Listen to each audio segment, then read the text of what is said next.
He hadn't touched a woman in 12 years, and now, the first one to fall into his arms was nearly destroyed. James Coulter didn't expect much from life anymore. He lived quiet, alone, up in those dry Arizona hills with nothing but the wind and the weight of memories he never talked about. He had a cabin, a shotgun, and regrets older than the trees around him. But that day, everything changed. She came stumbling out of the tree line like death was riding her heels, barefoot, filthy, barely wrapped in a piece of white cloth that used to be a curtain or maybe a dress. Her arms were scraped raw, her lips were cracked, her eyes, well, they looked like they'd seen things no one should ever see. She collapsed right in front of him.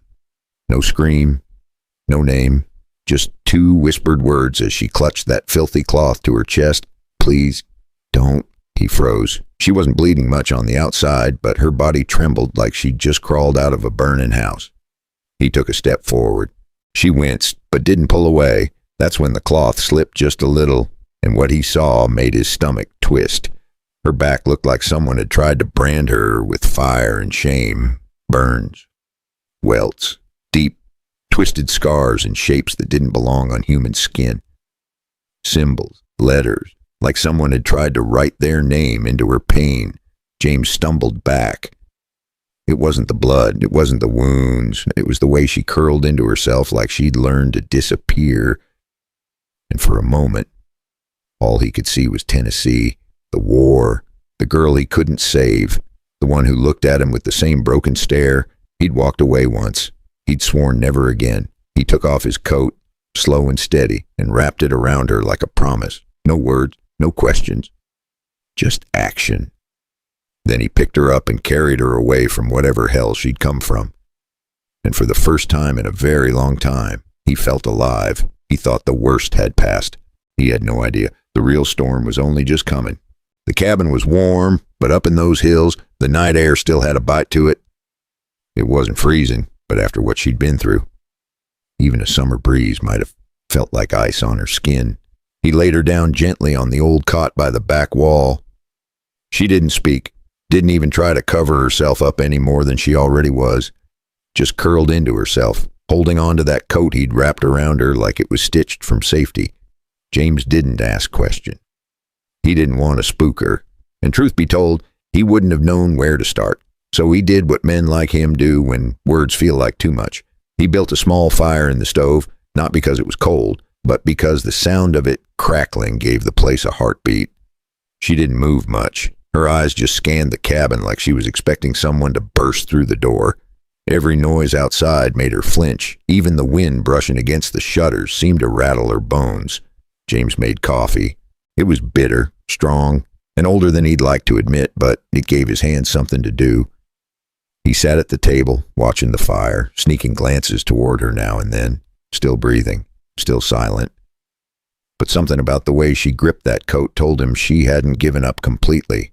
Later that night, she stirred, just slightly. Her head turned. Her eyes found his for a heartbeat.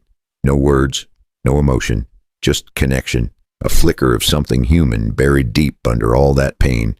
He nodded, like a man who'd been in trenches before and knew when not to speak. And she turned her head back toward the wall. The next morning, she whispered her first word, water. He handed her a cup, slow and careful. No sudden moves. She drank in silence, then looked at him a little longer than before. And that look, it didn't ask for help. It didn't thank him. It just said one thing. I'm still here. What James didn't know yet was this. That single word, that one sip of water, would set off a chain of events that no fire, no shotgun, and no amount of silence could ever stop. She didn't talk much that next day. Just short answers, nods, a few careful glances like she was still trying to figure out if he was real or just another trick of a cruel world. But later that afternoon, while he was whittling down a broken chair leg out on the porch, she stepped outside and sat on the steps beside him. Didn't say a word at first, just stared off into the trees. Then, almost like she was talking to herself, she said it. They used to make me clean their boot. James kept carving, didn't flinch, just nodded. Slow. Ellie kept going. Said there was a mining camp, not far off, not official, not on any map. a place where they worked people to the bone and punished them when they broke. She'd run twice. First time they broke her nose. Second time, they carved her back up like a piece of rawhide. He didn't ask how she got out the third time. He figured that was a story best told on a stronger day, but just as the sun started to fall behind the pines, James heard something that stopped him cold. Hoofbeats, fast, coming up the ridge road. He stood, grabbed his shotgun, motioned Ellie inside. She froze, then moved like she'd been trained for moments just like this. The man who rode up didn't look like a cowboy. He looked like a drunk banker who lost his watch and blamed the waitress. Fancy vest, greasy mustache, glasses that couldn't hide the cruelty behind them. He called her by name. Ellie rose. You got one chance to come back quiet. James stepped down off the porch. She's not going anywhere. The man smirked. Ain't up to you. Old-timer. James cocked the shotgun. Not aimed, just enough to remind the man this wasn't some city street. This was his land. The man didn't draw, just spat into the dirt, turned his horse, and rode off. But that look in his eyes on the way out said one thing clear. He'd be back, and he wouldn't be alone. James didn't say a word for a long while after, just sat there, shotgun across his lap, staring into the trees. Later that night, he scribbled a note to an old friend who carried a badge, just in case. If you're still here listening to this, I'd say you're just like James. You want to know what comes next, and trust me, you'll want to be around for it. So if you haven't already, now's a good time to hit that subscribe button, because the real fight hasn't even started yet. 3 days passed, quiet ones, but the kind of quiet that ain't peaceful, the kind where even the wind feels like it's waiting for something. James stayed close. He didn't say it, but Ellie knew he was keeping watch.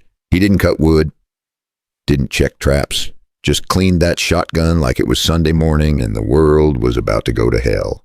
Then it happened. Late afternoon, the air got still. No birds, no bugs, just the sound of hooves and dust rising on the ridge road. 3 riders, not ranchers, not law. They rode like they didn't need to ask permission. James stood in the doorway, Ellie behind him, holding her breath. One of the men was the same one who'd come days before. This time, he didn't come to talk. He raised his voice. Step aside, old man. James didn't. The second rider shifted in his saddle, hand drifting too close to his belt. James didn't wait. He fired. The man yelped, dropped like a sack of grain, leg pouring blood. The other 2 froze, didn't run, but they didn't move either. That's when another voice came in, calm, steady, worn like leather. I'd think real hard about your next move. From the tree line, a man stepped out, badge on his chest, rifle slung low. Abram Hale, James's old war buddy, now sheriff of the whole damn territory. Abram looked each of them in the eye. This here's my jurisdiction, and she's under my protection now. The wounded one groaned. His friend cursed under his breath. But none of them reached for their guns again. They left. Slow, but they left. Later, James asked Abram how he knew to come. Abram smiled. You send a note that smells like gunpowder and regret. I figure it's serious. And if you think that's the last time these men will cross paths, you might want to stick around, because some stories don't end in gunfire. They just begin there. The dust settled. The cabin was quiet again, but not like before. Not heavy, not haunted, just quiet in a way that let a man hear his own breathing and not hate it. Ellie didn't hide anymore. She still flinched at loud noises, still woke up sweating some nights. But now she sat at the table in the morning. She drank her coffee slow. She helped gather firewood, asked questions about the stove, little things. But little things mean something when you've come back from the edge. James noticed it too. The way she looked out the window, longer each morning. The way she once laughed barely a breath. But it was there, and how he didn't know what to do with it. He wasn't sure if he was fixing her or she was fixing him. Maybe it didn't matter. One evening, she brought in a basket of wildflowers and set them by the window. He didn't say anything, but the next day, he swept the porch clean for the first time in years. They didn't talk about love, didn't call it anything at all, but one night, over stew and black coffee, she looked up and asked, You ever think some folks were put here not to save others, but to give them space to save themselves. James didn't answer, just nodded, because if he'd opened his mouth, the wrong words might have come out. And that's how it went. 2 people, a cabin, a slow healing that didn't need permission or explanation. But here's the thing. How many folks like Ellie are still out there right now? How many Jameses are sitting alone thinking their story is done? Sometimes all it takes is one decision, one act of kindness, one moment of not walking away. So let me ask you something. Who are you in this story? Are you the one running or the one who stands still and opens the door? If this story meant something to you, give it a like. Maybe share it. Maybe let it sit with you a while. And if you want to hear more stories like this, real ones, rough ones, the kind that stay with you, go ahead and hit that subscribe button. Because out here in the West, stories don't end.